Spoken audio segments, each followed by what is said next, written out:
Dans une bijouterie huppée de Riverton, un adolescent noir cherche joyeusement le cadeau parfait pour sa petite sœur. Mais dès qu'il franchit la porte, cette joie est brutalement interrompue par la suspicion de la vendeuse. Lorsqu'il fait accidentellement tomber un bracelet, sa méfiance se transforme en accusation sans fondement. Quelques minutes plus tard, la police arrive, croyant aveuglément ses déclarations et lui passant les menottes. Ce qu'ils ignorent, c'est que ce garçon a une alliée puissante, sa mère, qui va renverser la situation d'une façon qu'aucun d'entre eux n'avait prévue. C'était un samedi après-midi ensoleillé à Riverton, une paisible ville de banlieue où la vie s'écoulait à un rythme tranquille. Des familles se promenaient dans le parc, des enfants riaient en courant vers les balançoires, et les voisins échangeaient des salutations polies. Le soleil baignait tout d'une lueur dorée, rendant la ville presque pittoresque dans sa tranquillité quotidienne. Mais pour Jalen Carter, cette journée représentait bien plus qu'un simple week-end de détente et de loisirs ordinaires. Il avait un objectif précis en tête, acheter le cadeau d'anniversaire parfait pour sa petite sœur Alia. Jalen économisait depuis des mois, travaillant des heures supplémentaires au café local et mettant soigneusement de côté chaque pourboire. Il avait enfin trouvé le cadeau idéal, un bracelet à breloques en argent de chez Belmont Jewelers, la bijouterie la plus prestigieuse de la ville. Il était passé devant d'innombrables fois, le nez collé à la vitrine, imaginant comment les yeux d'Alia s'illumineraient en le voyant. Aujourd'hui était le grand jour, et il serrait son portefeuille dans sa poche, rassuré par le poids de l'argent qu'il contenait. Ce n'était pas juste un achat, c'était un symbole de son amour et de tout ce qu'il voulait offrir à sa sœur. En approchant du magasin, les vitrines impeccables brillaient sous la lumière du soleil, reflétant les rues animées derrière lui. Il hésita un moment, ajustant son sweat à capuche, bien qu'il soit ouvert et révèle une chemise polo soigneusement repassée. Jalen était parfaitement conscient de la façon dont certaines personnes réagissaient en voyant un jeune homme noir en sweat à capuche. Il chassa cette pensée de son esprit, respirant profondément avant de pousser la lourde porte vitrée qui déclencha un doux carillon. À l'intérieur, Belmont Jewelers était exactement comme il l'avait imaginé, élégant et luxueux dans chaque détail.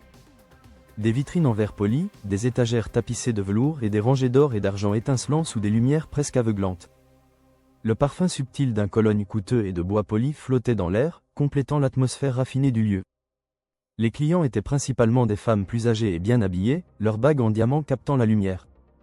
Jalen ignora leur regard curieux, concentré uniquement sur le bracelet qu'il était venu chercher pour sa sœur. Derrière le comptoir se tenait Margaret Whitmore, une femme blanche d'âge moyen aux cheveux blonds soigneusement coiffés.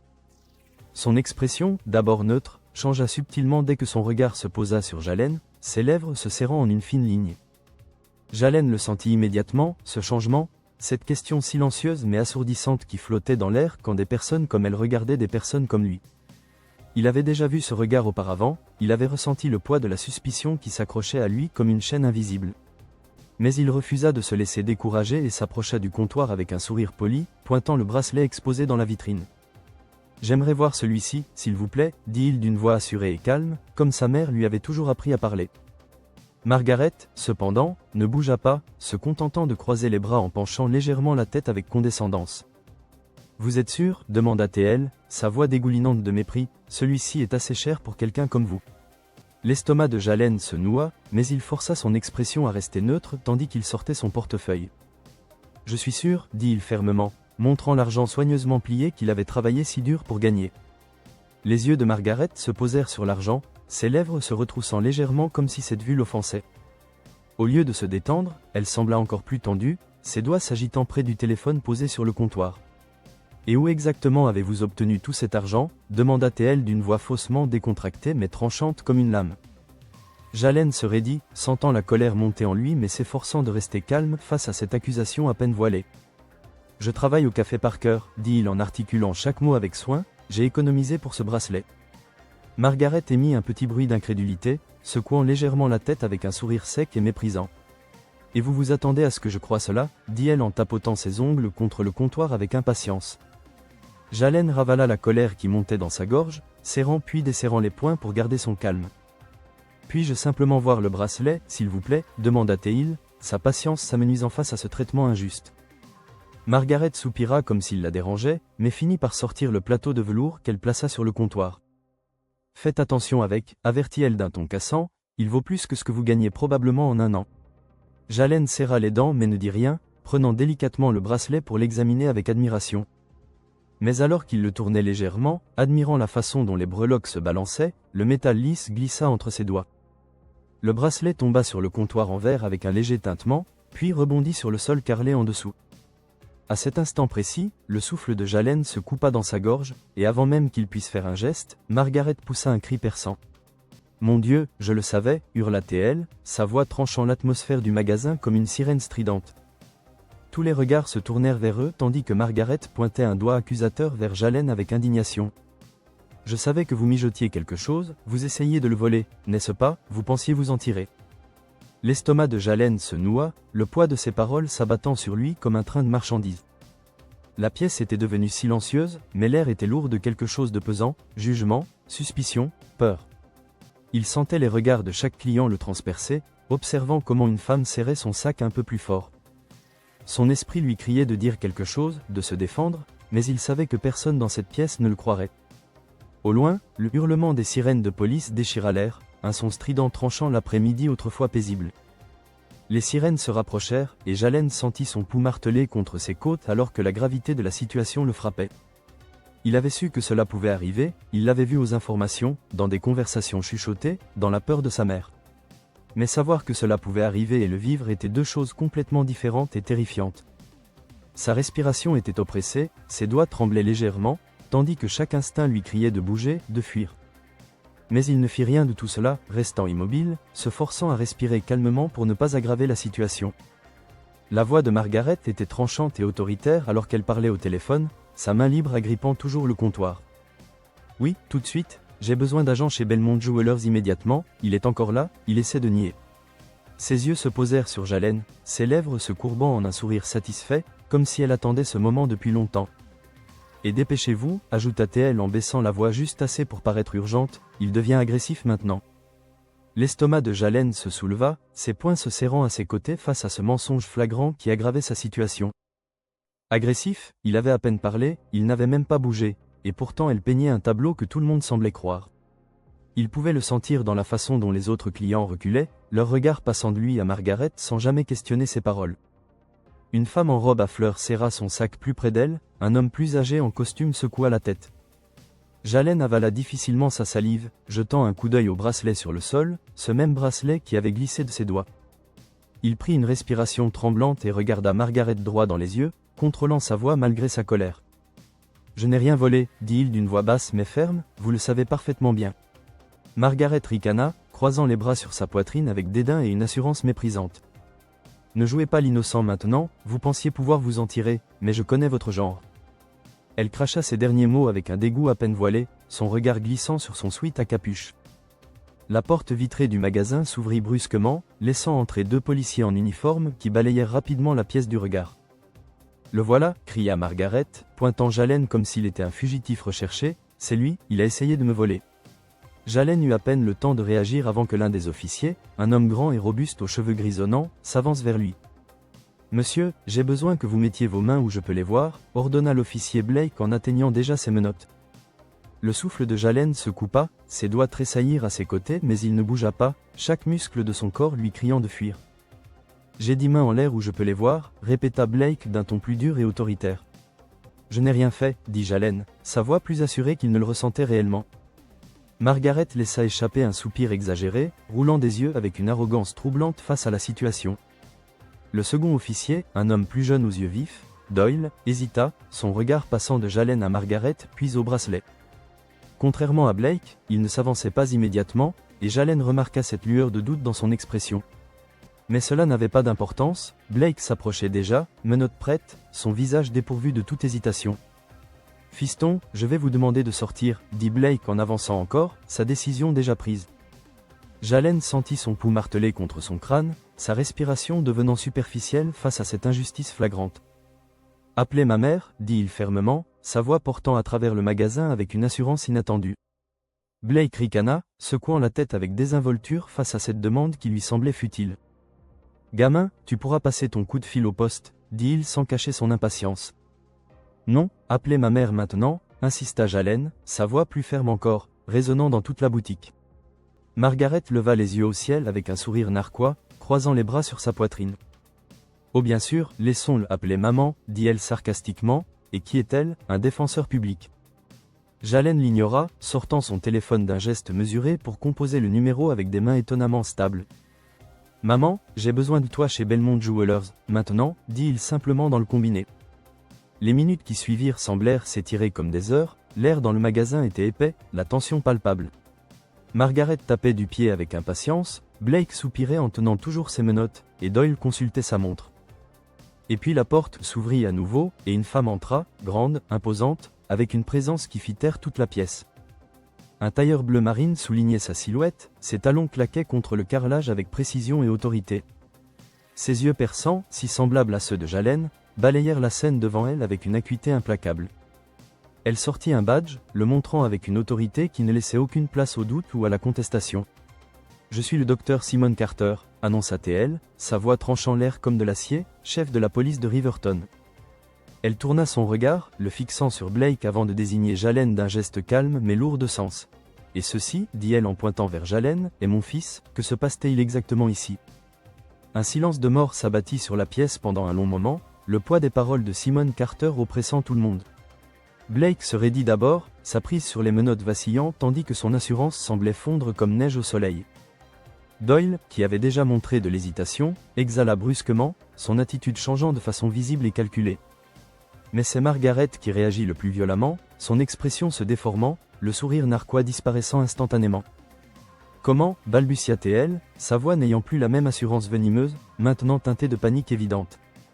Simon ne daigna même pas la regarder, ses yeux restant fixés sur Blake, perçants et implacables face à cette situation. « Sergent, dit-elle d'une voix égale et mesurée mais portant un dangereux sous-entendu, j'attends une explication. » Blake changea de posture, sa mâchoire se crispa et ses mains s'abaissèrent lentement sans toutefois lâcher complètement les menottes. « Nous avons reçu un appel signalant une tentative de vol, commença-t-il d'une voix sèche et défensive, nous avons répondu conformément. » Simon inclina légèrement la tête, plissant les yeux face à cette explication insuffisante et trop simpliste. « Vous avez répondu conformément, et par conformément vous voulez dire que vous êtes entré, avez vu un jeune homme noir et l'avez immédiatement jugé coupable. » Blake s'irrita, se redressant comme pour défendre sa position et ses actions précipitées. « Ce n'est pas ce qui s'est passé, défendit-il, sa voix trahissant son inconfort face à cette confrontation. »« Vraiment, répondit Simon froidement, parce que cela ressemble beaucoup à cela de mon point de vue. » Margaret retrouva enfin sa voix, qui claqua avec la nervosité de quelqu'un désespéré de reprendre le contrôle perdu. « J'ai appelé parce qu'il a essayé de me voler, s'écria-t-elle en pointant Jalen du doigt.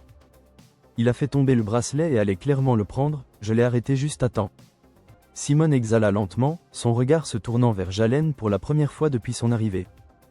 Il n'avait pas bougé, n'avait pas parlé, n'avait même pas essayé de s'expliquer, il n'en avait pas besoin. Le regard dans ses yeux disait tout, la colère qui couvait sous sa surface soigneusement composée, l'épuisement, la frustration. Elle se retourna vers Blake, son expression parfaitement maîtrisée malgré l'émotion qui devait bouillonner en elle. « Avez-vous vérifié les images de sécurité » demanda-t-elle d'une voix calme mais chargée d'autorité indiscutable. Blake hésita, visiblement mal à l'aise face à cette question directe qui remettait en cause son professionnalisme. « Nous étions sur le point de le faire » commença-t-il sans grande conviction, sentant le sol se dérober sous ses pieds. « Non, vous ne l'étiez pas » coupa Simon avec une douceur mortelle, « vous alliez l'arrêter sans examiner aucune preuve. » Doyle intervint alors, sa voix prudente mais portant une nuance de regret face à la situation mal gérée. « Nous devrions vérifier les images » suggéra-t-il en jetant un regard à son supérieur qui semblait maintenant coincé. Blake ne pouvait plus argumenter, pas maintenant, pas avec cette femme devant eux et l'autorité qu'elle représentait. Il exhala brusquement par le nez, la mâchoire serrée, forcé d'accepter cette solution qu'il aurait dû proposer lui-même. Le visage de Margaret se tordit d'incrédulité face à ce revirement de situation qui lui échappait complètement. « Quoi, non, je vous ai dit ce qui s'est passé, vous allez sérieusement l'écouter » s'exclama-t-elle avec indignation. Simon tourna enfin toute son attention vers Margaret, et à cet instant, le poids de son regard suffit à la faire taire. La défiance de Margaret s'effondra sous l'intensité tranquille du regard de la chef de police, comme si elle réalisait soudain sa position. « Madame Whitmore, dit Simon d'une voix calme mais tranchante comme l'acier, permettez-moi d'être parfaitement clair. Vous vous tenez devant un garçon qui est entré dans votre magasin pour acheter un bracelet pour sa sœur. Un garçon qui a économisé son propre argent durement gagné pour soutenir votre commerce et votre gagne-pain. Un garçon que vous avez immédiatement étiqueté comme voleur parce que vous avez décidé, avant même qu'il ne parle, qu'il n'était pas censé être ici. » Elle laissa ces mots planer dans l'air, les laissa s'infiltrer, les laissa s'enrouler autour de la gorge de Margaret. « J'espère donc, pour votre bien, que les images de sécurité racontent l'histoire que vous prétendez. » Parce que si ce n'est pas le cas, vous répondrez de chaque mot que vous venez de prononcer. Margaret déglutit péniblement, sa bravade se fissurant visiblement face à cette menace à peine voilée mais très réelle. Blake s'éclaircit la gorge, se déplaçant inconfortablement dans cette atmosphère devenue électrique et suffocante. Vérifions les caméras, dit-il finalement, incapable de maintenir son assurance face à cette situation qui lui échappait. Personne ne parla pendant que le directeur du magasin, qui était resté figé en arrière-plan, alla chercher les images. Elles furent diffusées sur un petit écran derrière le comptoir, l'enregistrement silencieux montrant toute la séquence d'événements. Jalen entrant dans le magasin, parlant à Margaret, lui tendant son argent, le moment où le bracelet glissait de ses doigts. Tout était là, chaque seconde, sans vol, sans tentative, sans crime, juste un adolescent essayant d'acheter un cadeau. Le silence qui suivit était suffocant, Doyle soupira, se frottant le visage d'une main avec embarras. Blake avait l'air d'avoir avalé quelque chose d'amer, sa mâchoire tiquant de frustration contenue face à son erreur. Margaret semblait comme si le sol s'était dérobé sous ses pieds, son visage pâle et défait par l'évidence. Simone inspira profondément avant de parler à nouveau, son ton dangereusement doux mais lourd de reproches. « Alors dites-moi, sergent, que se passe-t-il maintenant? Voulez-vous toujours arrêter mon fils pour ce crime inexistant ?» Blake ne dit rien, il savait qu'il valait mieux se taire face à une situation aussi compromise. Simone se tourna vers Margaret, son expression indéchiffrable mais son regard parlant de conséquences à venir. « Et vous, continua-t-elle en inclinant légèrement la tête, allez-vous me dire de quoi exactement vous étiez si certaine ?» Les lèvres de Margaret tremblèrent, elle regarda Simone, puis Jalen, puis les officiers et enfin les clients. Sa voix faiblit, elle n'avait aucune défense, aucune justification, juste la réalisation de son erreur. Simone hocha lentement la tête, un geste lourd de compréhension face à ce silence plus éloquent que des excuses. « C'est bien ce que je pensais, dit-elle simplement, laissant le poids de ses mots s'installer dans la pièce. Blake s'éclaircit la gorge, redressant ses épaules pour tenter de préserver un semblant de professionnalisme. « Chef, nous avons terminé ici, dit-il en s'adressant à Simone d'une voix tendue et forcée. Simone arqua un sourcil, pas d'excuse, demanda-t-elle calmement mais avec une attente évidente dans sa voix. La mâchoire de Blake se crispa mais il ne dit rien, sachant qu'il avait commis une erreur grave. Simone exhala, se tournant vers Jalen avec une douceur qu'elle ne réservait qu'à son fils dans ce moment difficile. « Viens, mon chéri, nous partons, murmura-t-elle doucement, mettant fin à cette épreuve injuste. Jalen ne bougea pas immédiatement, restant là à regarder Margaret, Blake et les dégâts de ce qui venait de se produire. Il voulait ressentir du soulagement, de la victoire, de la justice, mais tout ce qu'il ressentait était un profond épuisement. Parce que peu importe combien de fois il gagnait des batailles comme celle-ci, la guerre ne semblait jamais finir vraiment. Il exhala brusquement, secouant la tête et se tournant finalement pour suivre sa mère vers la sortie. En passant devant Margaret, il croisa son regard une dernière fois, ses yeux chargés du poids de cette injustice. « Tout ce que je voulais était d'acheter un bracelet, dit-il d'une voix calme mais ferme. Mais je suppose que j'ai obtenu quelque chose de plus précieux à la place, une leçon sur la justice et le pouvoir. » Et avec ces mots, il sortit, la tête haute, le dos droit, laissant Margaret figée, regardant la vie qu'elle croyait contrôler s'effondrer à ses pieds. 3 jours plus tard, l'incident chez Belmont Jewelers était partout, sur toutes les chaînes d'information et les réseaux sociaux. Margaret Whitmore avait été mise en congé indéfini, bien que des rumeurs suggéraient qu'elle avait en réalité été licenciée. Une déclaration officielle avait été publiée condamnant le profilage racial, et une enquête interne sur le sergent Blake avait été lancée. Jalen parcourait les articles sur son téléphone, enregistrant à peine les mots qui défilaient sous ses yeux fatigués. Il aurait dû se sentir victorieux, mais tout ce à quoi il pouvait penser était comment les choses auraient pu tourner différemment. Si sa mère n'avait pas été qui elle était, si Doyle n'avait pas hésité, s'il n'y avait pas eu de caméra pour prouver son innocence. Ses pensées furent interrompues par un petit cri excité qui résonna dans le salon paisible de leur maison. « Jalen, Jalen, regarde ce que maman m'a offert !» s'écria Alia en se jetant sur le canapé à côté de lui. Le bracelet à breloques en argent brillait sous la lumière du salon, les petits charmes se balançant alors qu'elle agitait sa main. La poitrine de Jalen se serra en voyant sa joie innocente, si éloignée du drame qui avait entouré ce simple objet. « Tu l'aimes » demanda-t-il doucement, observant l'émerveillement sur le visage de sa petite sœur adorée. Alia sourit largement, les yeux brillants de cette joie pure que seuls les enfants peuvent vraiment exprimer. « Tu plaisantes, il est parfait » dit-elle en inclinant légèrement la tête avec curiosité et gratitude. « Mais je pensais que tu allais l'acheter toi-même, pourquoi maman est allée le chercher à ta place ?» Jalen hésita, leur mère l'avait clairement acheté pour lui, s'assurant qu'Alia reçoive toujours son cadeau d'anniversaire. Mais l'idée de remettre les pieds dans ce magasin, de revoir le visage de Margaret, était encore trop douloureuse. Je l'ai choisi, dit-il finalement, forçant un sourire qui cachait la vérité de son expérience traumatisante. C'est ce qui compte, non, que tu aies le bracelet que j'ai choisi spécialement pour toi. Alia rayonna, hochant la tête avec enthousiasme avant de jeter ses bras autour de lui dans une étreinte rapide. Puis elle s'élança pour montrer à nouveau son bracelet à leur mère, laissant Jalen seule avec ses pensées. Jalen exhala, la regardant partir avec un mélange de soulagement et de mélancolie face à cette situation complexe. Ce n'était peut-être pas une fin parfaite, il n'y aurait peut-être jamais de fin parfaite à ce genre d'histoire. Mais pour l'instant, Alia était heureuse, et pour le moment, c'était suffisant pour apaiser son cœur blessé.